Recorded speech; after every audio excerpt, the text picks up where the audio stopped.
The autumn wind carried the scent of decay through the Ashworth estate, rustling through skeletal branches that clawed at a sky the color of old pewter, and in the withered remains of what had once been her mother's prized garden,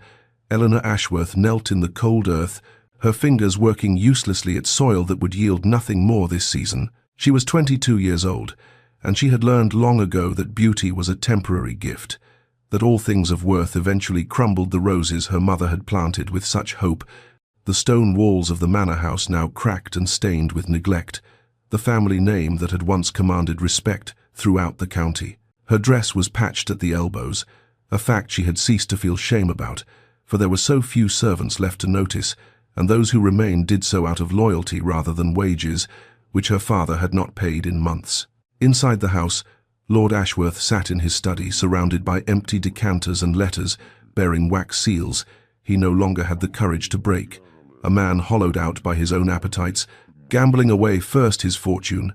then his dignity, and now, it seemed, his daughter's future. Eleanor heard the carriage before she saw it, the heavy rumble of wheels on the overgrown drive, the sharp clip of horses far finer than any they could afford, and she rose to her feet, brushing dirt from her skirts with hands that had begun, inexplicably, to tremble. The carriage was black, impossibly black, as though it had been carved from a moonless night, and the crest upon its door was one she recognized from whispered conversations and newspaper accounts: the raven in flight, the crossed swords beneath, the Duke of Ravenswood. The solicitor who emerged was a thin man with spectacles and no discernible compassion in his watery eyes, and he did not ask to see her father, but rather handed Eleanor an envelope with her name written upon it in precise, emotionless script. She read the terms twice, 3 times, her vision blurring not with tears, but with the particular numbness that comes when the mind refuses to accept what the eyes clearly see. Marriage to His Grace, Sebastian Blackwood, Duke of Ravenswood, or her father would face debtor's prison. Their remaining staff turned out, the estate seized and sold. A transaction, clean and simple. Her life reduced to a line item in a ledger. "You have 1 week to prepare," the solicitor said, and if he noticed the way her hands shook, he did not acknowledge it. Eleanor stood in the dying garden long after the carriage had departed, watching the dust settle back onto the drive, and she thought of all the words she had heard spoken of the Duke in drawing rooms and servants' quarters alike. Cold, they called him, ruthless, heartless, a man carved from winter itself who had built his fortune on the misery of others. She pressed her palm against her chest, feeling the rapid flutter of her heart like a bird trapped against glass, and she understood with terrible clarity that she had been sold, that her father had wagered her as carelessly as he had wagered everything else, and that whatever life awaited her in that black carriage's wake would require every ounce of strength she possessed simply to survive. The days that followed the solicitor's visit passed in a strange twilight of preparation and dread, and Eleanor found herself moving through the familiar rooms of Ashworth Manor as though she were already a ghost, already departed from this life she had known, and dreading the one that awaited her. The servants spoke in hushed tones when she passed, their eyes filled with a pity she could not bear to acknowledge, and it was from their whispered conversations, half overheard through doorways, murmured in the kitchen when they thought her occupied elsewhere, that she began to piece together the portrait of the man she was to marry. Sebastian Blackwood, Duke of Ravenswood, was spoken of the way one might speak of a winter that refused to end, with a resignation tinged by fear and something almost like awe. Cook had a cousin who worked in a great house near his estate, and she reported that the Duke had not smiled in 7 years, that his staff moved through Ravenswood Hall like shadows, terrified of drawing his attention or his ire. The stable boy claimed his uncle had once done business with the Duke's agents and had emerged from the negotiation pale and shaken, stripped of profit and dignity alike. They said he was brilliant, ruthless, that he had taken a modest inheritance and transformed it into a fortune vast enough to buy kingdoms, and that he had done so by crushing anyone foolish enough to stand in his way. But it was the story of his first betrothed that haunted Eleanor most persistently, turning over and over in her mind like a stone worn smooth by troubled waters. Lady Catherine Ashford, the whispers said, a beauty from one of the finest families in England, had been engaged to the Duke when they were both young, and she had fled rather than marry him, vanished in the night a mere week before the wedding, preferring disgrace and exile to a life as his wife.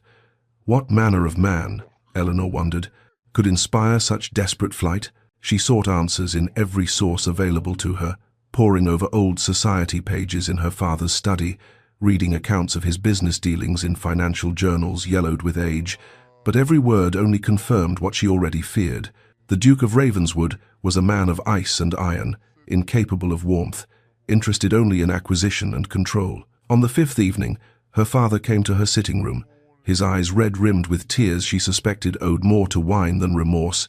and he stood before her wringing his hands like a child caught in wrongdoing. "Eleanor, my dear," he began, his voice cracking, "you must know, I never thought it would come to this." And she listened to his hollow apologies, to his promises that he would find another way, knowing even as he spoke that there was no other way, that he had spent years gambling away every other way, and that this arrangement was not a tragedy that had befallen them, but rather the inevitable conclusion of his choices. She did not rage at him, though rage burned cold and quiet beneath her ribs. She did not weep, though grief sat heavy in her throat like a stone she could not swallow. Instead, when his stammering justifications finally exhausted themselves, she simply said, "I will survive this, Father, as I have survived everything else you have cost us." And the words were not bitter but merely true,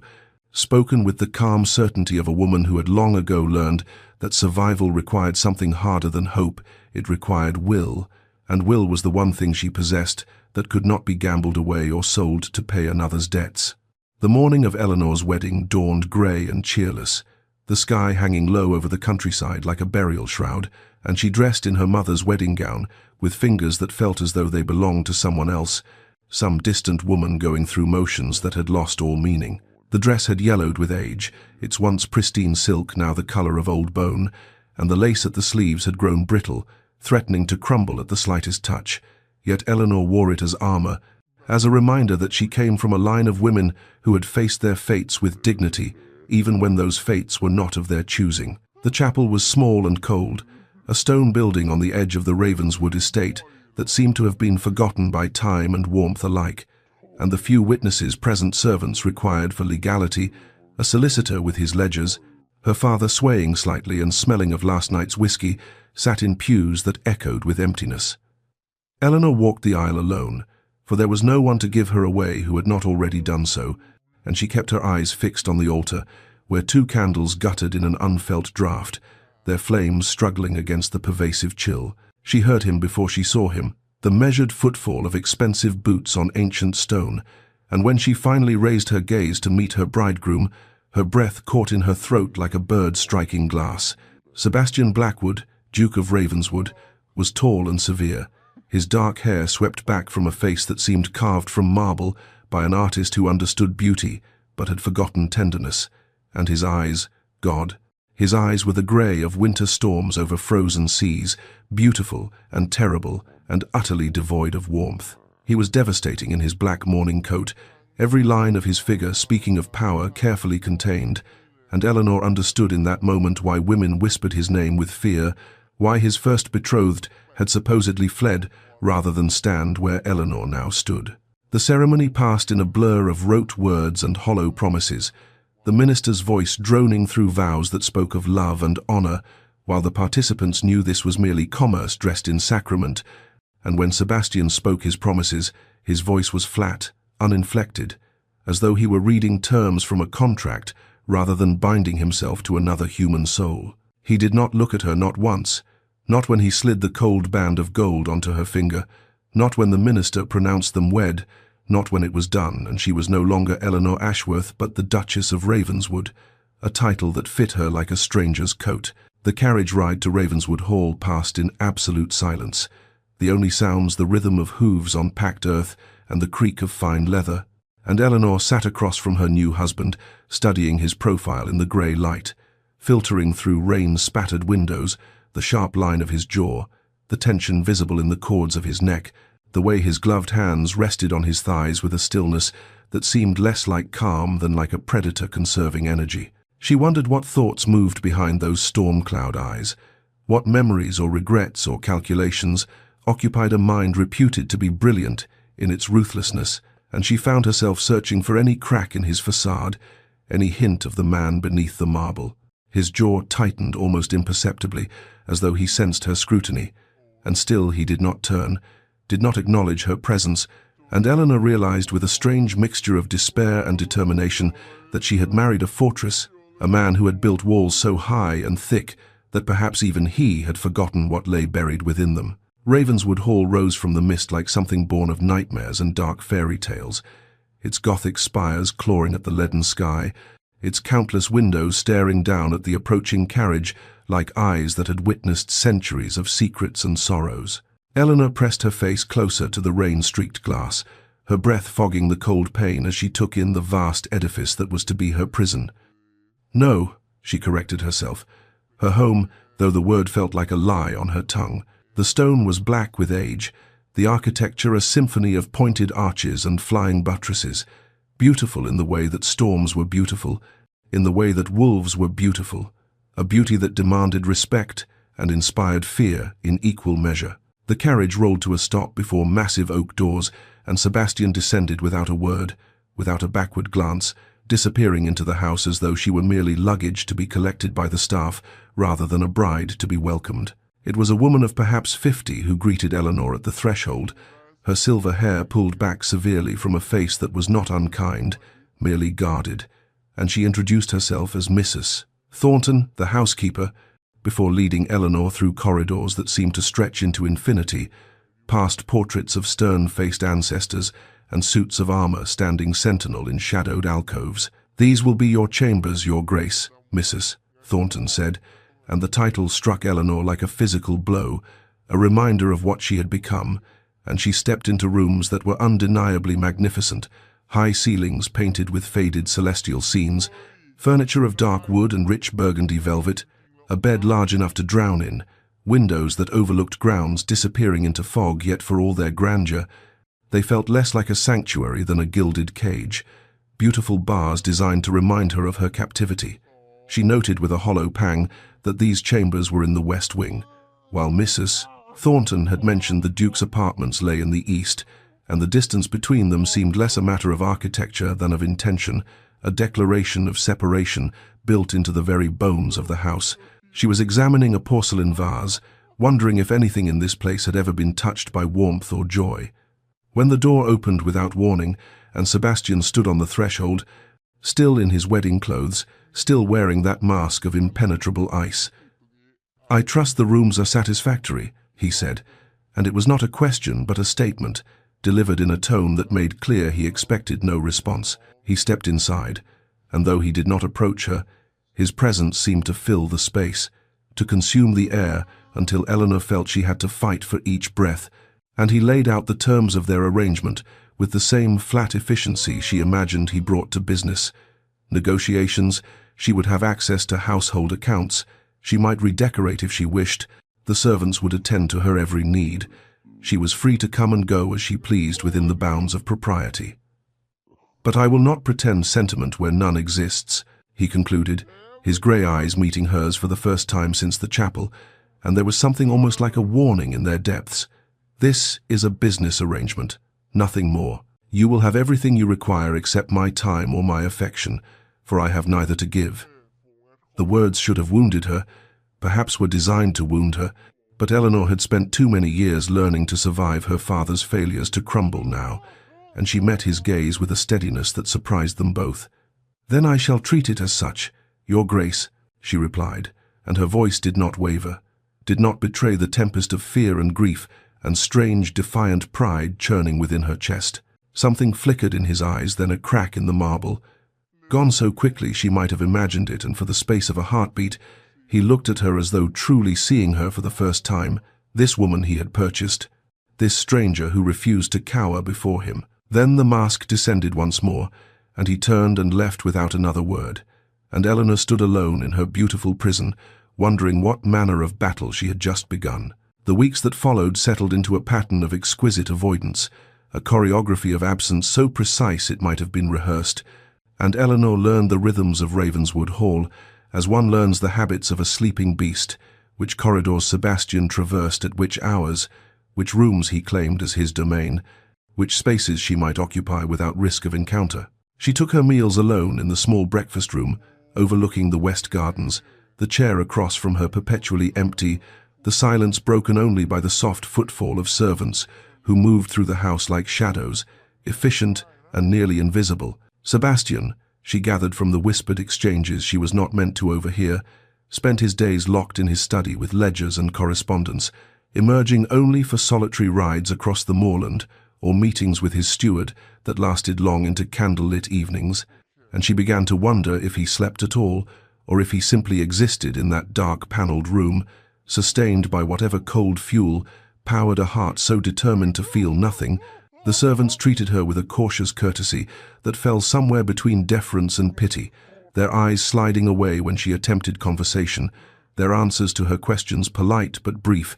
as though they had been warned against familiarity, or perhaps simply did not know what to make of this purchased duchess who wandered their halls with dirt beneath her fingernails and an expression that refused to settle into either misery or resignation. It was during her explorations of the estate those long afternoons when the walls of her gilded chambers pressed too close and she needed to move, to breathe, to remind herself that she still possessed a body and a will, that Eleanor discovered the bones of what had once been magnificent gardens, now surrendered to neglect and wild growth,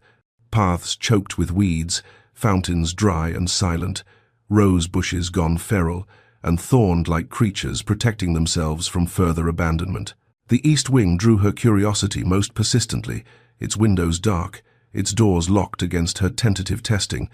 and when she inquired about it, Mrs. Thornton's face performed a complicated arrangement of emotions before settling into careful neutrality,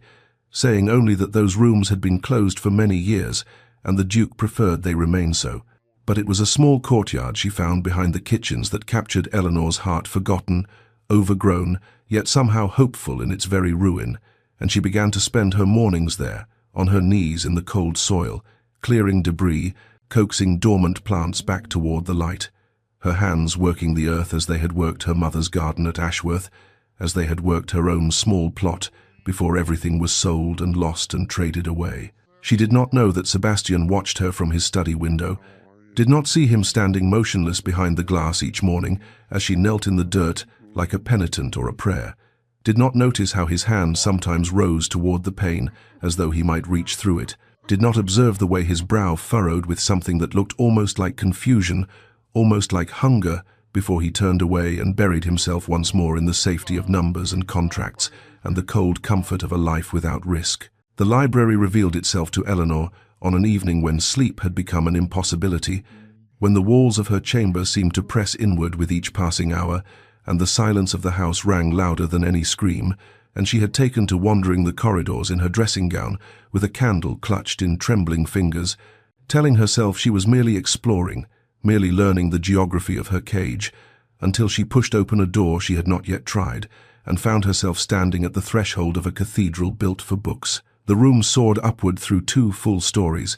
its walls lined floor to ceiling with volumes bound in leather of every hue, burgundy and forest green, midnight blue and aged brown, and rolling ladders stood ready to carry seekers to the highest shelves, and the scent that greeted her was one she had loved since childhood, that particular perfume of old paper and leather and accumulated wisdom that had always meant safety, had always meant escape. She stepped inside as though entering holy ground, her candle casting dancing shadows across gilded spines, and she was so absorbed in reading titles, in trailing her fingers across centuries of collected thought, that she did not notice the figure in the wing-back chair until a voice emerged from the darkness like a blade unsheathed. "Does the Duchess make a habit of wandering the halls at midnight?" Sebastian sat in shadow beyond the reach of her small flame, but she could see the glint of crystal in his hand, could smell the sharp sweetness of brandy cutting through the dusty air, and his voice carried that particular flatness she had come to recognize as his armor, his way of keeping the world at the distance he deemed safe. Eleanor's heart hammered against her ribs, but she had learned long ago that predators were drawn to fear, that the only way to survive certain encounters was to refuse the role of prey, and so she lifted her chin and let her voice emerge, steady and clear. "I couldn't sleep," she said simply, then added with a boldness that surprised even herself, "It seems neither could you, Your Grace." The silence that followed was a living thing, charged and dangerous, and she watched him rise from the chair and step into the candlelight, and she saw that his cravat was loosened, his hair disordered, as though he had run his hands through it repeatedly, and there was something almost human in his dishevelment, something that made him less statue and more man. "You have discovered my sanctuary," he said, gesturing to the towering shelves. "I trust you will not make a habit of intruding upon it." "I was not aware that books could be claimed exclusively," Eleanor replied, and something flickered across his features, surprise, perhaps, at finding wit where he had expected timidity. They spoke then, briefly, carefully, circling each other with words as though testing the boundaries of a newly discovered territory, and Eleanor found that beneath the ice there lurked a mind of formidable depth, that he knew literature and philosophy and history as intimately as he knew ledgers, and she caught herself leaning toward him,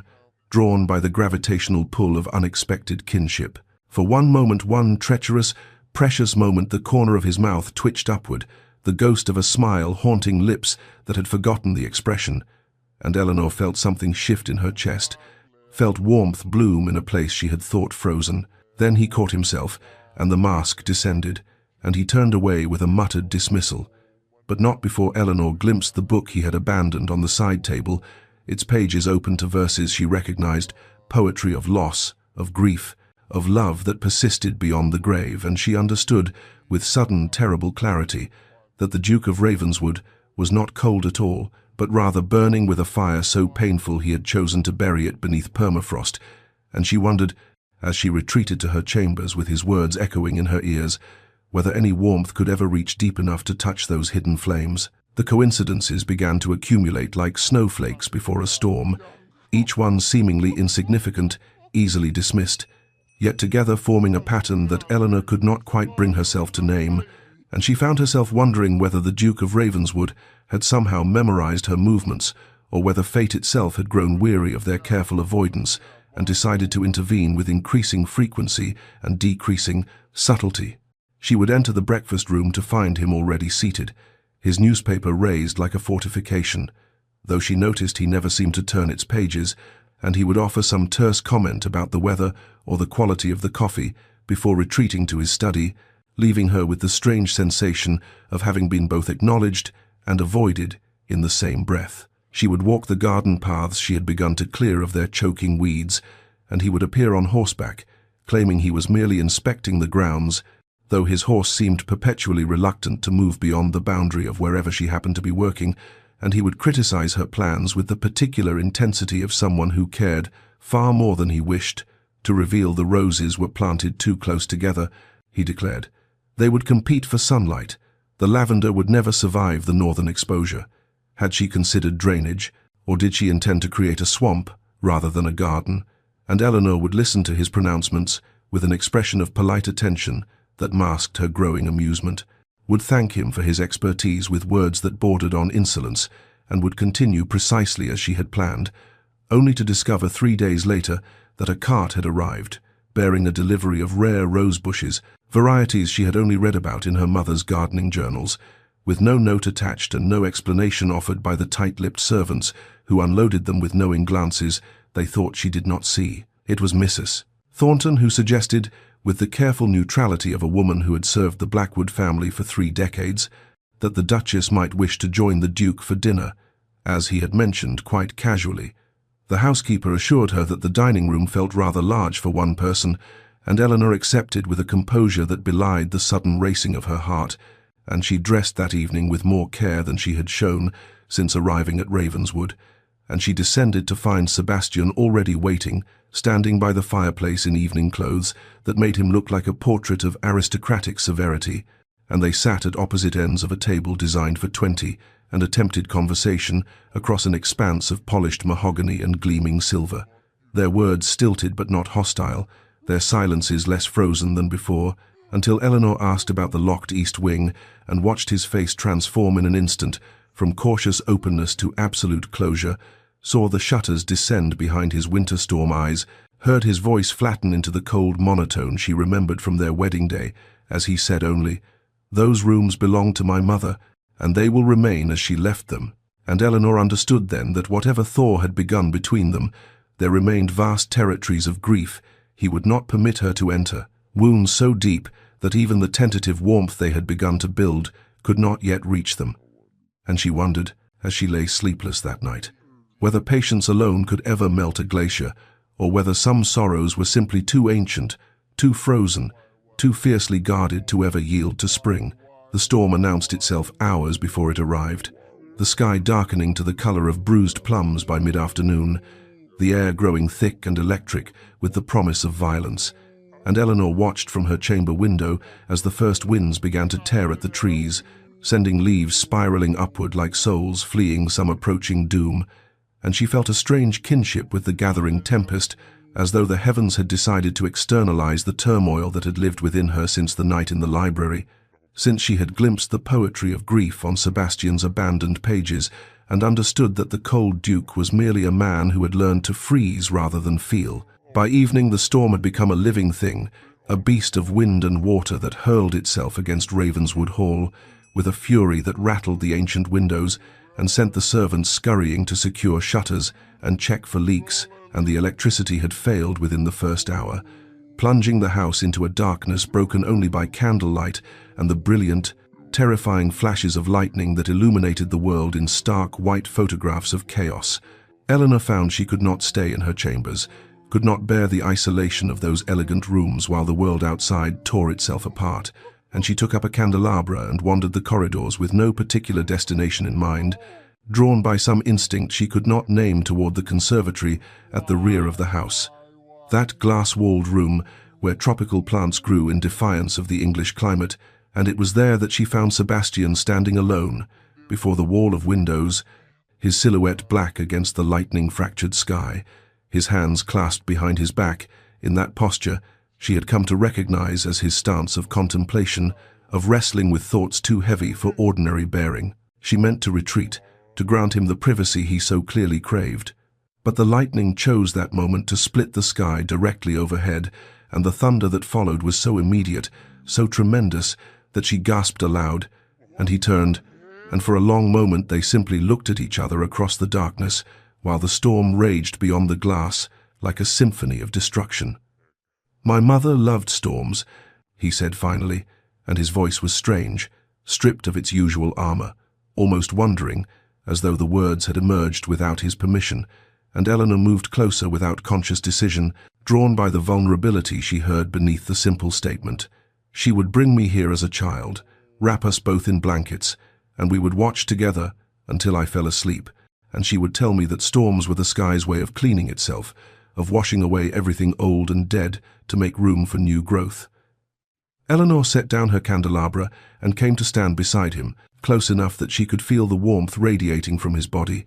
and she said softly, "My mother died when I was 12, and for years afterward I could not bear the smell of roses because she had grown them, had filled our home with them, and their perfume became the perfume of loss." And she did not know why she was telling him this, only that the darkness and the storm had created a space outside of ordinary time,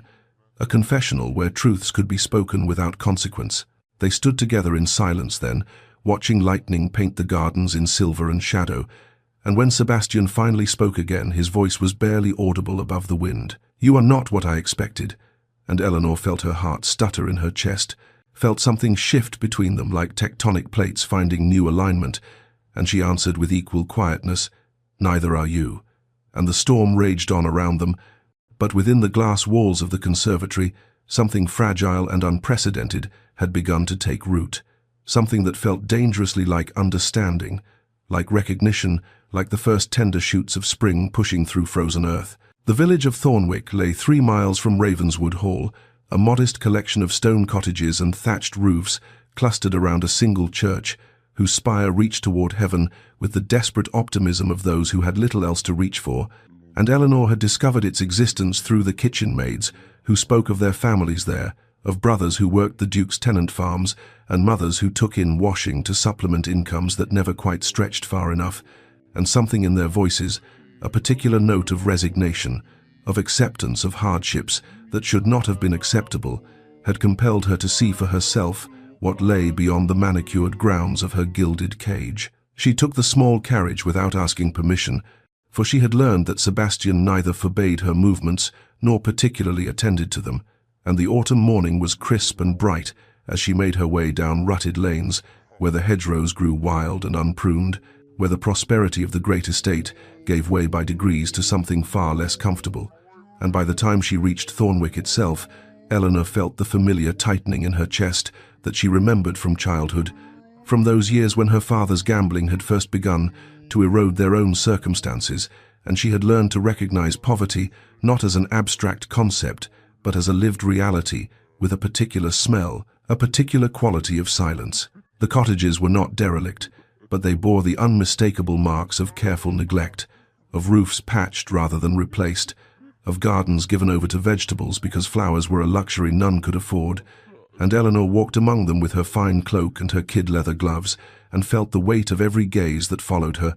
curious and wary in equal measure. The Duke's mysterious bride come to observe their misery like some species of exotic bird. It was the child that broke through her observer's distance, a girl of perhaps 6, with hair the color of dirty straw and a cough that rattled in her chest like stones in a tin cup, and her mother, barely older than Eleanor herself, with hands red and raw from endless washing, explained that the fever had settled in her lungs 3 weeks past and would not shift, that the apothecary in the next town cost money they did not have, that she had tried every remedy she knew, but the child grew weaker each day,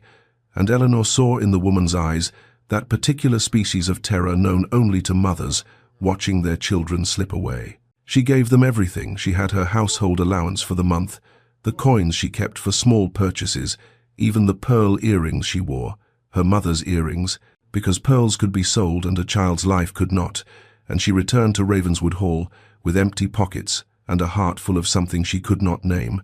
only to find Sebastian waiting in the great hall,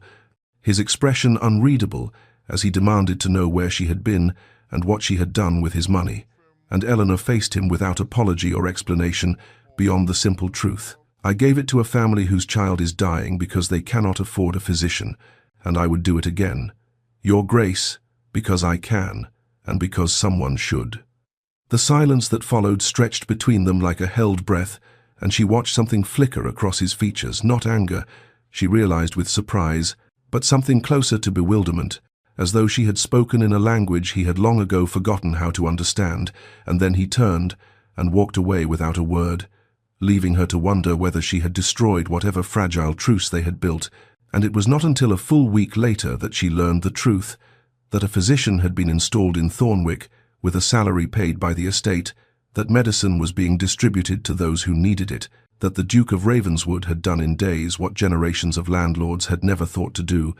and Eleanor understood then that the coldness he wore was not absence of feeling but its opposite, that somewhere beneath the ice lay a heart that had simply forgotten it was allowed to beat. The attic revealed itself to Eleanor on a grey November afternoon, when she had wandered too far in her explorations of Ravenswood Hall's endless corridors, following a narrow staircase she had not previously noticed, its treads worn smooth by generations of feet that had climbed toward the forgotten spaces where great houses store their memories, and she emerged into a vast room beneath the eaves, where dust motes swirled in the weak light, filtering through dormer windows,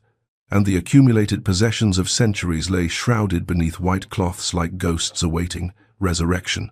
And it was there, in a corner where the light fell just so, that she discovered the portrait, larger than she was tall, its gilded frame dulled by neglect, but its canvas protected by a heavy velvet draping that had preserved the colors beneath with remarkable fidelity, and when Eleanor drew back that covering,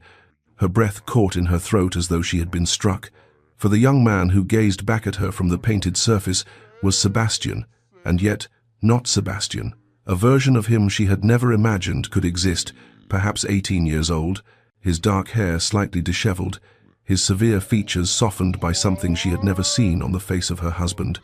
a smile, genuine and unreserved, transforming him from merely handsome into something approaching radiant, and beside him stood a woman of extraordinary beauty, golden-haired and delicate as a porcelain figurine,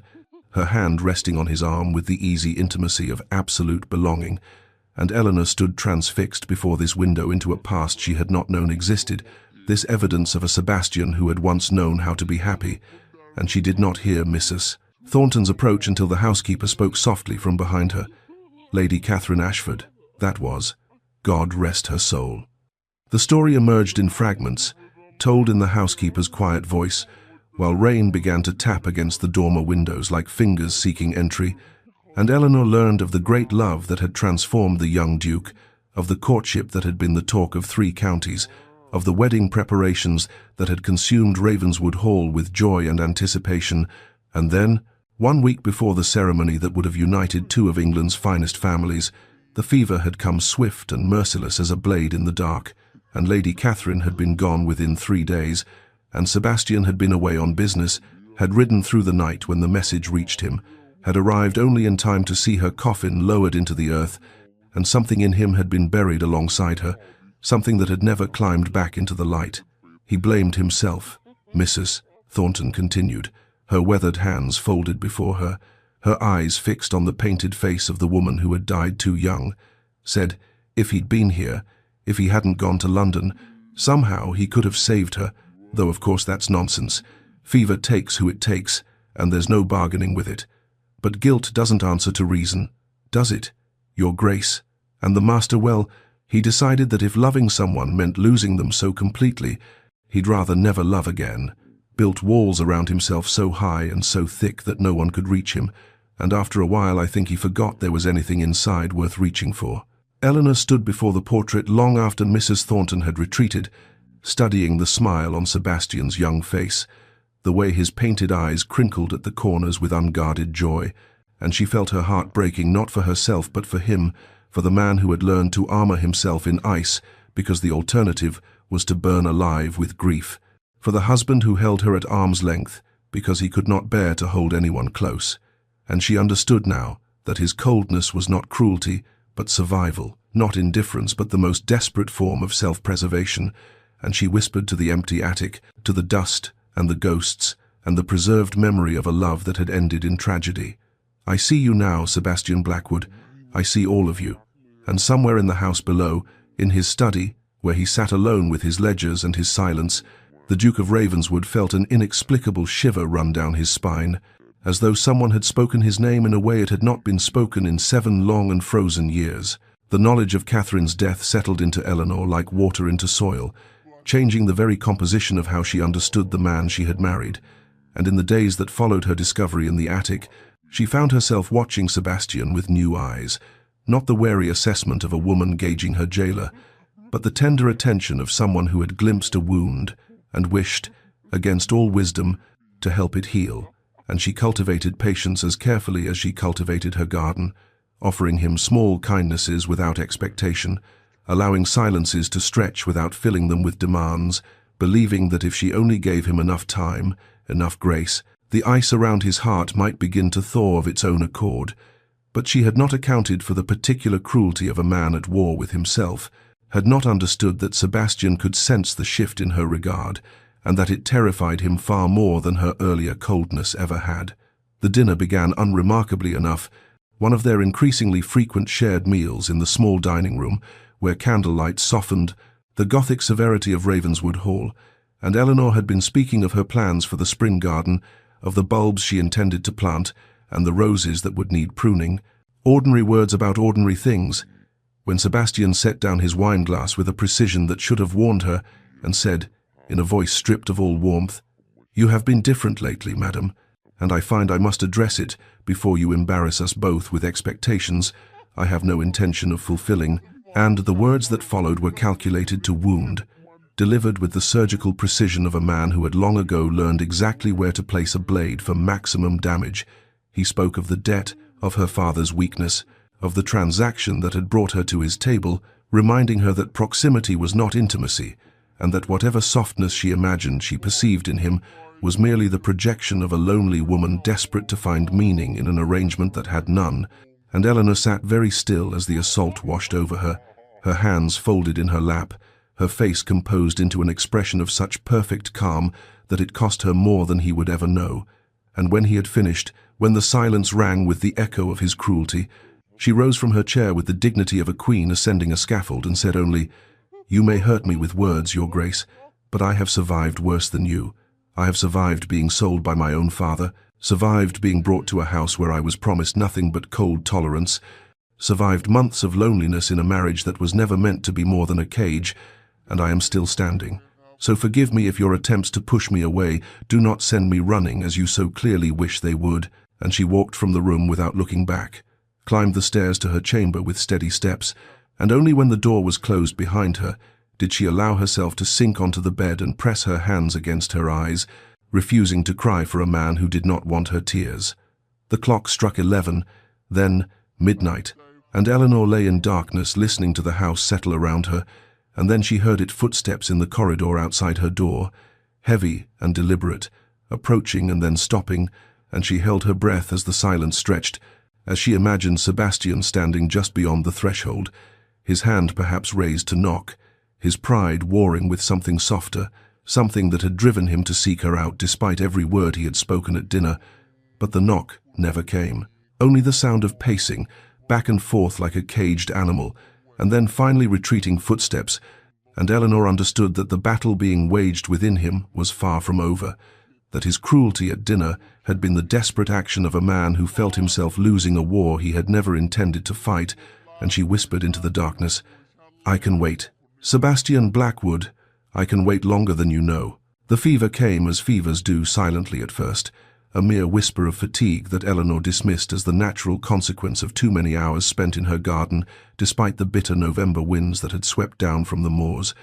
carrying with them the promise of the harsh winter to come, and she had ignored the ache in her bones, the strange lightness in her head, the way her hands trembled as she tucked the last of the bulbs into the frozen earth, telling herself that she had survived far worse than a chill, that her body would recover as it always had.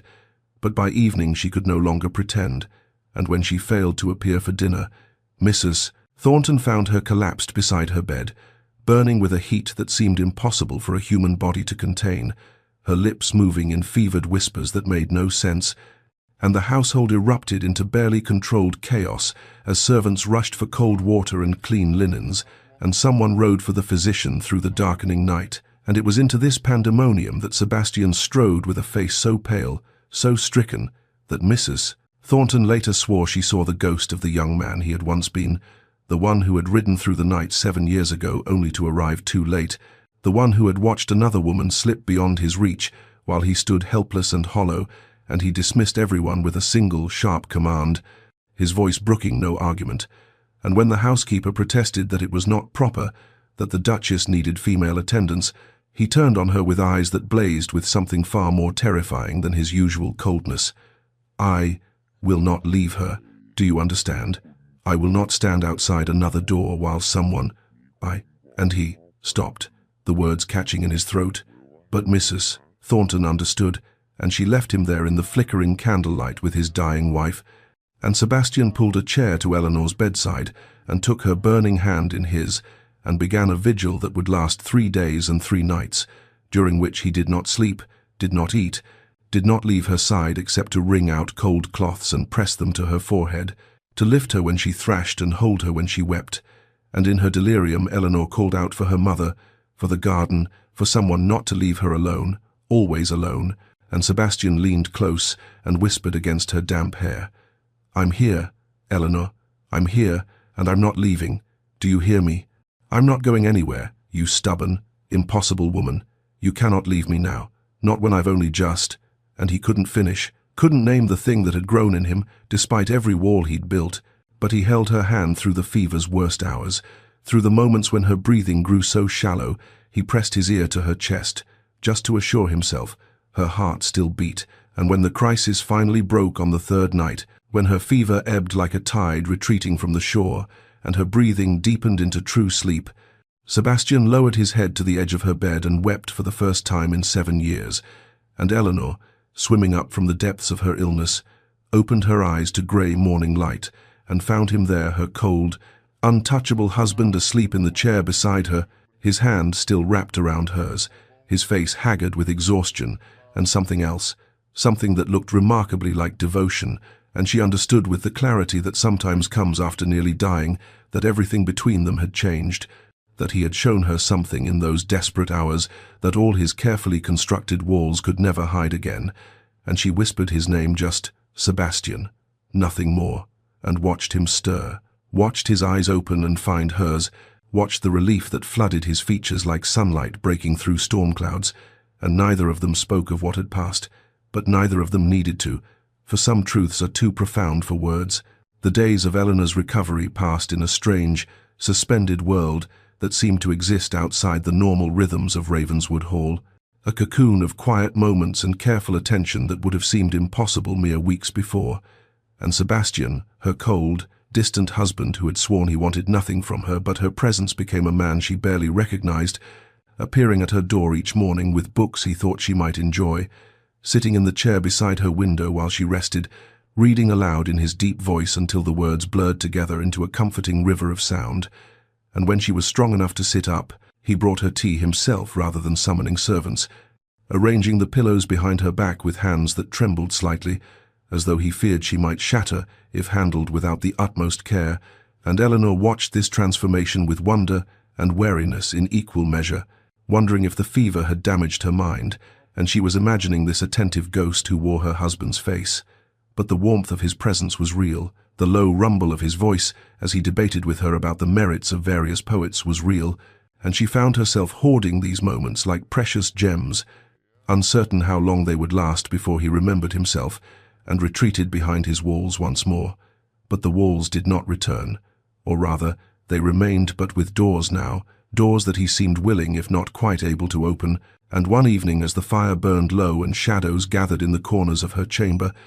Eleanor gathered her courage and spoke the name that had haunted her since the attic. "Tell me about Catherine." And Sebastian went very still, his hand frozen in the act of turning a page, and the silence stretched so long that Eleanor thought she had shattered something irreparable. But then he closed the book and set it aside and stared into the fire, and when he spoke his voice was rough with disuse, as though these words had been locked away so long they had grown rusty. "She was sunlight, Catherine was, all golden hair and laughter, and I was so young, so foolish, so certain that the world would give me everything I wanted because I had never known it to do. Otherwise I was called away on business. Just a week before the wedding, my father's affairs were in disarray, and I thought, there is time, there is always time. And I left her," and his voice cracked on the word, "I left her. And 3 days later the fever came, and I rode through the night, but she was gone before I arrived, gone without me there to hold her hand, without me there to say goodbye, and the last thing I ever said to her was, 'I'll return before you can miss me,' as though I had any right to make such promises, as though I had any power over death." And Eleanor's heart broke for him, for the young man who had carried this guilt like chains for 7 years, and she reached out and took his hand, not caring about propriety, not caring about the careful distance they had maintained, and he looked at their joined fingers as though he couldn't quite believe she was touching him, and she asked softly, "Is that why you built your walls so high? Because you believed that if you never let yourself love again, you could never lose again?" And he nodded, a single jerky movement, and whispered, "I swore I would never feel that way again. It was easier to feel nothing, to want nothing, to be nothing but a cold and empty hall." And Eleanor tightened her grip on his hand and asked the question that had been building in her chest since she woke to find him at her bedside. "And now?" And Sebastian finally lifted his eyes to meet hers, and in their grey depths she saw not ice, but something molten, something barely contained, and he said in a voice like a man confessing his sins, "Now I find that impossible." Winter descended upon Ravenswood Hall with a fury that transformed the world into a landscape of crystalline silence, snow burying the gardens Eleanor had so lovingly tended, frost etching elaborate patterns across every window pane, and yet within those ancient stone walls something remarkable was occurring, a thaw that defied the season, a warmth that grew in inverse proportion to the bitter cold outside. For Sebastian and Eleanor had begun to exist not as strangers sharing a roof, but as two people cautiously, wonderingly, discovering each other anew, and their evenings now found them in the library before the roaring fire. She curled in her chair with a book while he sat across from her, pretending to review estate documents, though his eyes wandered to her face far more often than they touched the papers, and they talked of everything and nothing of the books they loved and the philosophies they pondered, of her mother's garden and his childhood adventures in these very halls before grief had hollowed them out. And sometimes they simply sat in companionable silence, which was its own form of intimacy, this ability to share space without the need to fill it with words. And one December evening, when the snow fell so thick and fast that it seemed the world beyond these walls had ceased to exist entirely. Sebastian rose from his chair and extended his hand to Eleanor with an expression she had never seen him wear, nervous, almost shy, and said, "There is something I should like to show you, if you are willing." And she took his hand without hesitation, marveling at the warmth of his fingers wrapped around hers, and he led her through corridors she had never traversed to the east wing she had wondered about since her first days at Ravenswood. And when he produced a key and unlocked the door that had been sealed for 7 years, she understood the magnitude of what he was offering her, not just access to rooms, but access to the most protected chambers of his heart. And they walked together through spaces frozen in time, furniture draped in white cloths like ghosts, until they reached a sitting room where a portrait hung above the mantel, and there was Catherine, golden and luminous, captured in oils at the height of her youth, and Sebastian stood before it with Eleanor's hand still in his, and said quietly, "She would have liked you. I think she had that same quality, that same refusal to be diminished by circumstance." And Eleanor heard not grief in his voice, but something gentler, acceptance perhaps, or the beginnings of peace, and she squeezed his hand and replied, "Thank you for showing me," understanding that this was his way of saying she had become important enough to meet the ghost he had carried so long. And later that night, as they parted in the corridor outside her chambers, Sebastian lifted her hand to his lips and pressed a kiss to her knuckles, the first intentional touch of affection he had ever offered. And Eleanor felt her heart stutter and soar, and she realized with a clarity that stole her breath that she had fallen in love with this complicated, wounded, slowly healing man, though doubt whispered in the quiet hours that followed. Did he see her truly, Eleanor herself, or merely a remedy for his loneliness, a living presence to fill the emptiness Catherine had left? And this question haunted her, even as her heart swelled with feelings she could no longer deny, because she knew she could survive many things, but she was not certain she could survive being loved as a substitute rather than a choice. The announcement came like a thunderclap through the quiet counties surrounding Ravenswood. The Duke of Ravenswood would host a winter ball, the first social gathering within those imposing walls in 7 long years, and society, that ravenous beast ever hungry for scandal and spectacle, descended upon the news with barely concealed glee, for here was entertainment beyond measure. The cold Duke, who had retreated from the world after his betrothed's death, the mysterious bride acquired through rumors of debt and desperation,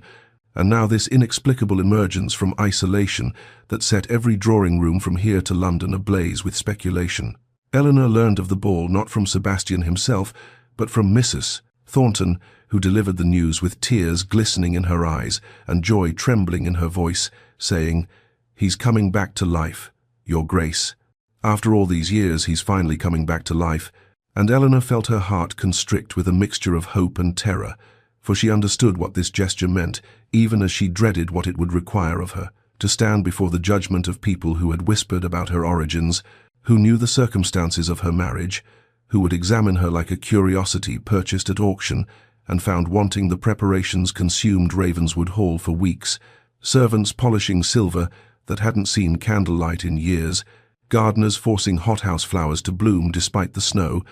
and Sebastian himself overseeing every detail, with an intensity that surprised Eleanor until she realized this was his way of proving something, though whether to society or to her or to himself, she could not say. The night of the ball arrived wrapped in frost and starlight, and Eleanor stood before her mirror in a gown of midnight blue silk that Sebastian had commissioned from London's finest modiste, sapphires at her throat that had belonged to 3 generations of Ravenswood duchesses, and she barely recognized the elegant creature staring back at her, this woman who had once knelt in the dirt of a dying garden with nothing to her name but determination and heartbreak. The guests arrived in a glittering stream of carriages, and Eleanor descended the grand staircase to find the ballroom transformed into a winter wonderland of candles and crystal, music swelling from the orchestra Sebastian had engaged, and everywhere, the curious eyes and whispered conversations that followed her like shadows. "That's her, the Ashworth girl," she heard, and "a debt payment, dressed in silk." Nothing more, and "the Duke must have lost his mind to parade her so publicly," and each word was a small knife sliding between her ribs until she found herself retreating to an alcove behind a pillar of white roses,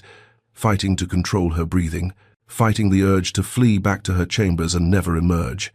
But then Sebastian was there, materializing from the crowd, as though he had sensed her distress across the room, and his grey eyes swept over her face with an intensity that made her breath catch, and without a word, he extended his hand and said in a voice that carried across the sudden hush that had fallen over the assembly, "Dance with me." Eleanor, using her Christian name for the first time in public, a declaration more intimate than any kiss, and as he led her onto the floor and the orchestra struck up a waltz, she felt the weight of every gaze in the room, but found she could not look away from his face, and Sebastian held her as though she were precious, as though she were the only person in that glittering hall, and when she whispered, "They're all watching," he replied, without breaking his gaze, "Let them talk, I see only you." And in that moment Eleanor understood that whatever doubts had plagued her, whatever fears had whispered that she was merely a remedy for his loneliness, this man was choosing her before the eyes of everyone who mattered, declaring with actions what he had not yet found words to say, and she let herself be swept away in his arms, while the candles blazed, and the music soared, and the whispers faded into insignificance against the thundering of her own heart. The morning after the ball dawned grey and hushed, snow still falling in lazy spirals past Eleanor's window, and she found herself unable to settle, unable to quiet the restless joy that hummed beneath her skin, for something had shifted between her and Sebastian in that glittering ballroom, something that felt like a promise even if no words had been spoken, and it was this restlessness that drove her to wander the halls of Ravenswood, while Sebastian attended to correspondence in his study, her feet carrying her through familiar passages until she found herself standing before the door of his private office. Not the formal study where he received guests, but the smaller room where he conducted his true business, and she meant only to leave a note, a small thank you for the sapphires she still wore, but when she entered she found the room empty, Sebastian having stepped out momentarily, and her eyes fell upon the desk, where documents lay scattered in uncharacteristic disarray,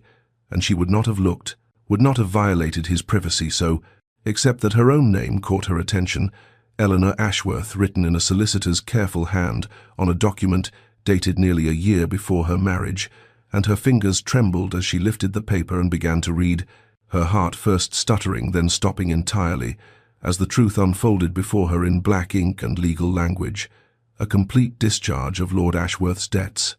paid in full by Sebastian Blackwood, Duke of Ravenswood, dated 3 months before any proposal had been made, 3 months before the black carriage had arrived at her crumbling estate. With its devastating terms, she rifled through more papers with hands that shook, finding correspondence between Sebastian and her father, finding drafts of the marriage proposal, finding most damning of all, a letter in Sebastian's own hand that spoke of a garden party, 2 summers past, of a woman in a faded dress who had knelt in the dirt to save a trampled rose, of how he had watched her from across the lawn and felt something crack open in his chest that he had thought dead forever, of how he had spent months learning everything about her, only to discover that her father's debts gave him an excuse, a reason to reach for her that didn't require him to risk the rejection he was certain would come.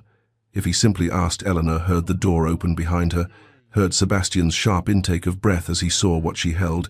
and when she turned to face him, her eyes were bright with tears and something more complicated than anger, and she whispered, "There was no debt when you proposed. You had already paid it, the arrangement, the coercion, my father's shame. All of it was," and Sebastian stood frozen in the doorway, every wall he had ever built, crumbling to dust in the face of her discovery. And when he spoke, his voice was raw and broken in a way she had never heard. "I didn't think someone like you could ever want someone like me, a cold, broken, hollow man with nothing to offer but money and a reputation for cruelty. The arrangement gave me a reason. Don't you see? It gave me a way to have you near me without having to confess that I had loved you from the moment I saw you kneel in that garden and show more tenderness to a damaged flower than anyone had shown me in 7 years. And I know it was wrong. I know I built our marriage on a lie. But Eleanor," and his voice cracked on her name as he crossed the room and fell to his knees before her, this proud duke brought low by the weight of his deception and his desperate, terrified love, "I would do it again. God help me, because any path that led to you was a path I would walk, even one paved with my own cowardice." She ran not from him, not truly, but from the shattering of every assumption that had structured her existence within these walls, from the dizzying vertigo of discovering that the cage she had resigned herself to had never had bars at all, that she had been free this entire time and simply hadn't known it, and her feet carried her through the servants' corridors and out to the stables where she saddled her mare with trembling hands, ignoring the groom's protests about the weather, about the fresh snow that had been falling since dawn, about the temperature that bit through her cloak. Like teeth, she needed air, needed distance, needed to outrun the storm of emotions that threatened to overwhelm her, and so she rode out into the white wilderness of the Ravenswood grounds, her mare's hooves muffled by the deepening drifts, the world reduced to swirling white and the grey shadows of bare trees. And she did not know how long she rode, or how far, only that at some point her horse stumbled on hidden ice beneath the snow, and Eleanor was thrown, landing hard enough to drive the breath from her lungs. And when she rose, her mare had bolted, and she was alone in a landscape that had become featureless and alien, the snow falling so thick now that she could not see 10 feet in any direction. Panic seized her throat before training took over, before the practical voice of survival that had guided her through poverty and shame, and a marriage built on lies, reminded her that she had seen an old structure nearby, a groundskeeper's cottage abandoned years ago, and she stumbled toward where she thought it stood, until finally, blessedly, her frozen hands found rough stone walls and a door that yielded to her. Desperate pushing, the cottage was barely warmer than outside, stripped of furnishings, save for a broken chair and a fireplace that still held old kindling, and Eleanor's numb fingers struck flint, until finally, miraculously, flames caught and began to cast their wavering light across the small room, and there she huddled as the storm howled outside, and the hours crept past and the light faded from grey to black, and she had begun to wonder if this was how she would end, frozen in a forgotten cottage, because she couldn't bear to face a truth that was actually beautiful. If she could only let herself believe it, when the door burst open in a shower of snow, and there stood Sebastian, wild-eyed and frost-rimed, his horse's reins clutched in one white-knuckled hand, and the sound that escaped him when he saw her alive was something between a sob and a prayer, as he crossed the small space and pulled her into his arms with a desperation that shattered her last defenses. "I thought I'd lost you," he gasped against her hair, his whole body shaking. "I thought God was punishing me for my deception by taking you, and I knew I would deserve it. I knew." And Eleanor found herself clinging to him with equal ferocity, her anger melting into something more complex and more honest. And when at last they drew apart enough to speak, both kneeling on the frozen dirt floor of that abandoned cottage, with the fire crackling and the storm sealing them away from the world, the words came without calculation or defense. "I was a coward," Sebastian confessed, his grey eyes holding hers with an intensity that burned. "I've been a coward since Catherine died, hiding behind walls and distance and coldness, because feeling nothing seemed safer than risking that pain again. And when I saw you in that garden, I wanted you so desperately, and I was so certain you could never want me, that I built an elaborate prison and told myself I was giving you no choice so that I wouldn't have to face the terror of offering you one." And Eleanor reached up to touch his face with fingers still numb from cold, and her own truth spilled forth. "And I was so busy surviving, so focused on enduring whatever life demanded of me, that I forgot to actually live. I accepted the cage you offered because fighting for something better felt like a luxury I hadn't earned. And I think," her voice cracked, "I think I was afraid too, afraid that if I let myself want more, I would only be disappointed. And it was easier to expect nothing than to hope." And in the flickering firelight, stripped of everything but honesty, Sebastian leaned forward and kissed her, not a gentle kiss, not tentative, but desperate and tender and real. Months of longing and fear and gradual love pouring through the press of his lips against hers, and Eleanor kissed him back with equal abandon, her cold fingers tangling in his snow-damp hair, and outside the storm raged on, but within that small forgotten cottage something new was being born, something that had nothing to do with debts or arrangements or the lies they had told themselves, something that was simply and terrifyingly and magnificently true. They rode back to Ravenswood through the pale dawn, the storm having exhausted itself sometime in the small hours while they lay tangled together before the dying fire, not in passion but in something more profound, a holding on, a refusal to let distance creep between them ever again. And as the great house rose before them against the pink-stained sky, Eleanor felt as though she was seeing it for the first time, not as a prison or a gilded cage, but as what it might become. A home, if they were brave enough to make it one.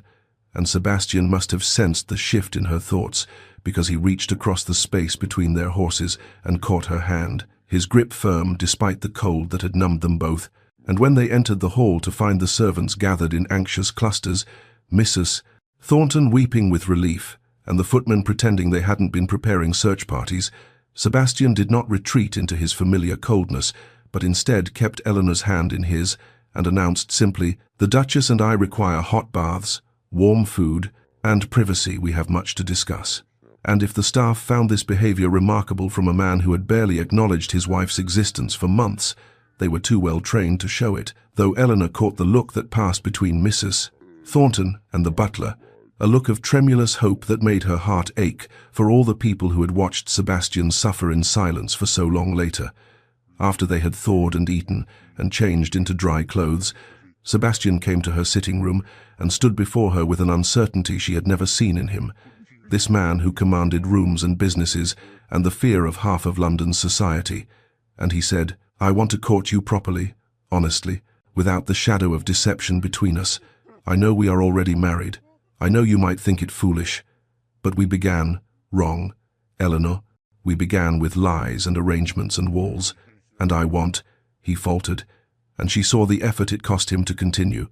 "I want to earn you, the way I should have tried to do from the beginning, if I hadn't been so bloody terrified of wanting something this much." And Eleanor rose from her chair and crossed to him and placed her hands on either side of his face, forcing him to meet her eyes, and she said, "Yes, but on one condition. No more walls, Sebastian. Not between us. Not ever again. I will not live with your ghost. I want the man, all of him, even the parts that are broken and afraid." And the smile that broke across his face was like watching ice crack on a frozen river.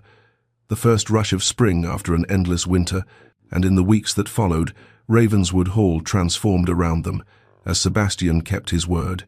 He brought her flowers from the hothouse each morning, sat with her at every meal, walked with her through the snowy grounds while telling her stories of his childhood,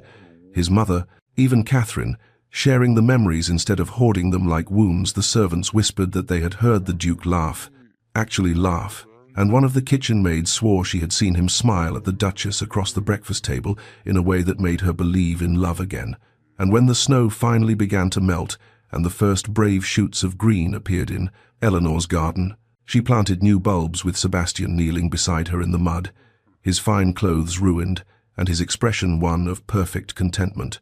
Roses for Catherine, because she deserved to be remembered with beauty rather than grief. Forget-me-nots for Eleanor's mother, whose love of gardens had been passed down like an inheritance more precious than gold. And something new, something that had never grown at Ravenswood before, a bed of white jasmine for the future they would build together, for the nights yet to come when its fragrance would drift through open windows and remind them that even the coldest seasons eventually yield to spring. Spring arrived at Ravenswood like a benediction, like forgiveness made manifest in tender green shoots and birdsong, and the sweet, persistent fragrance of Eleanor's gardens, finally bursting into the full glory she had envisioned during those long winter months of planning and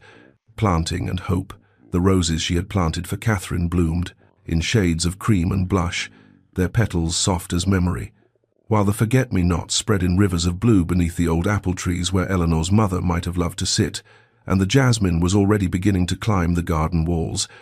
promising summer nights filled with perfume and possibility. And it was in this garden, on a morning when the light seemed spun from gold and the air hummed with bees drunk on nectar, that Sebastian found Eleanor with her hands in the soil and her hair escaping its pins and dirt smudged across her cheek, and he thought he had never seen anything more beautiful in his entire life, this woman who had transformed not just his grounds but his very soul. And he knelt beside her in the damp earth without care for his fine trousers and said,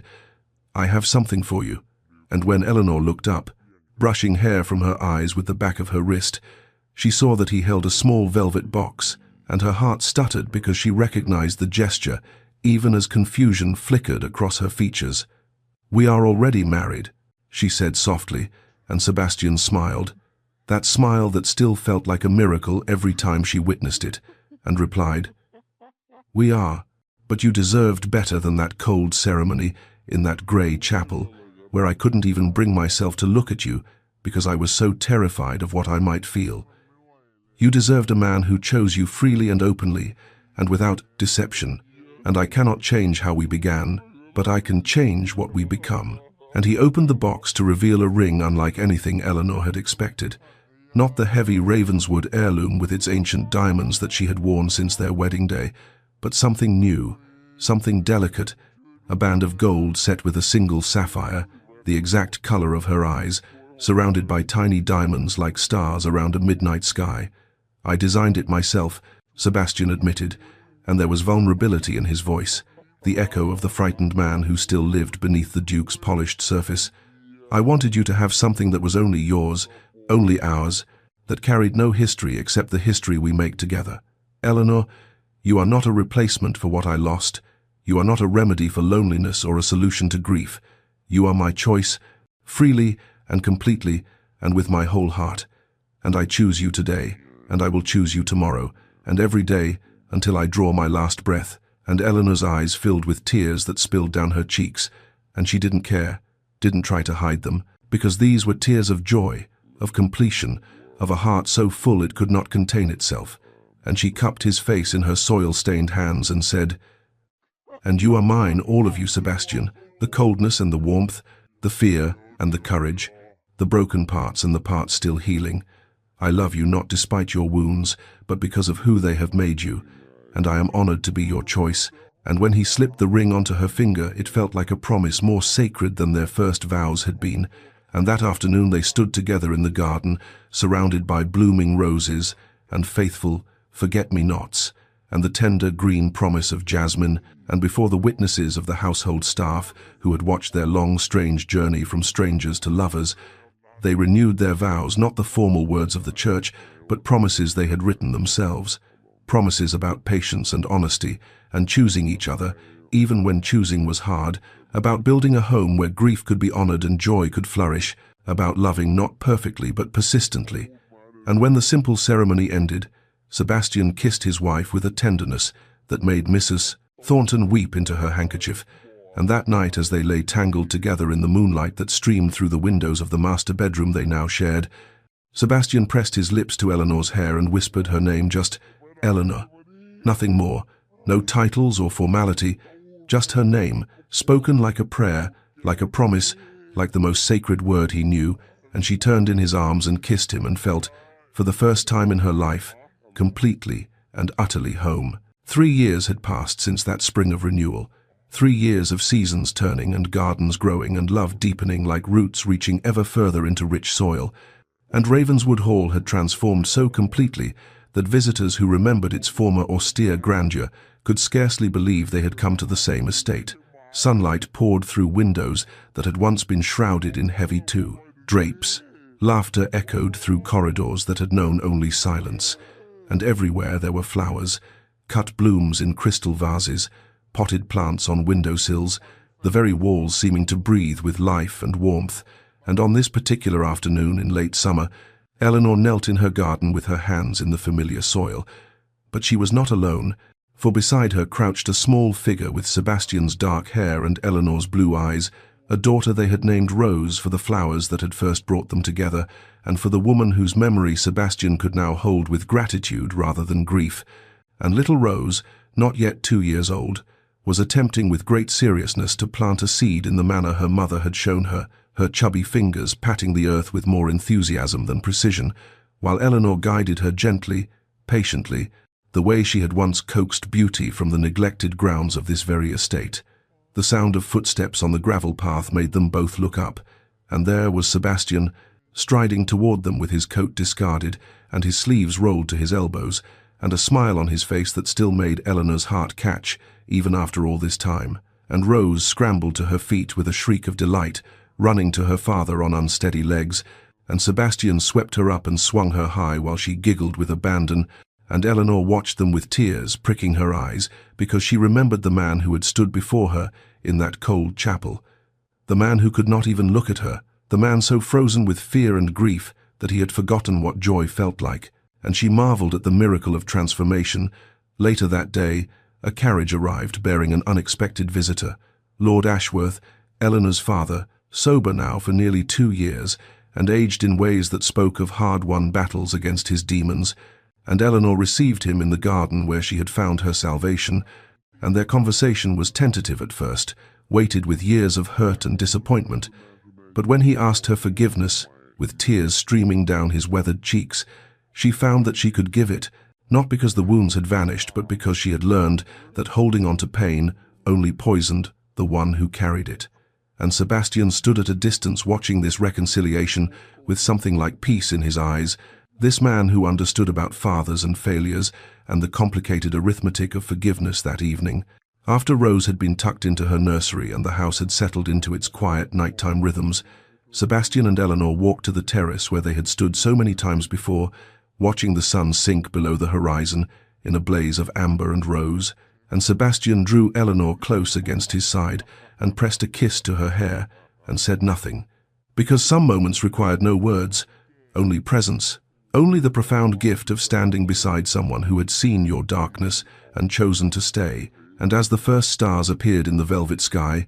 Eleanor thought of all the paths that had led them here, the debts and deceptions, the walls and wounds, the storms and silences, and she understood that every step had been necessary, that the bitter had made the sweet more precious, that their love had been forged in difficulty and was stronger for it. Dear listener, perhaps you have journeyed with us through this tale of ice and thaw, of hearts that feared to hope and learned to love anyway, and perhaps you recognize something of yourself in Eleanor's quiet endurance or Sebastian's frozen grief. For we all carry our wounds differently, but we carry them nonetheless. We all build walls when the world proves too painful. We all forget sometimes that protection and prison can wear the same face. But here is what Eleanor and Sebastian discovered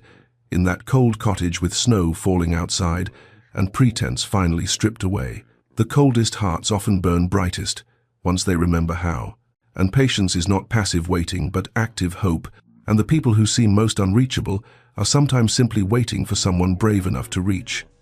So if there is someone in your life whose walls seem insurmountable, someone whose coldness makes you wonder if warmth exists beneath, consider this. You may be looking at fear wearing the mask of indifference, grief dressed as cruelty, loneliness pretending to be strength, and if you yourself are the one behind the walls, if you are the one who has sworn never to feel again because feeling once cost too much, then hear this. It is not too late. It is never too late. Spring always follows winter, and gardens can grow from the most neglected ground. May you find the courage to reach across the distance. May you find someone who sees past your walls to the tender heart within. May you plant seeds of hope even when the soil seems barren, and may you rest tonight knowing that love, patient and persistent and brave, is still the most transformative force in all the world.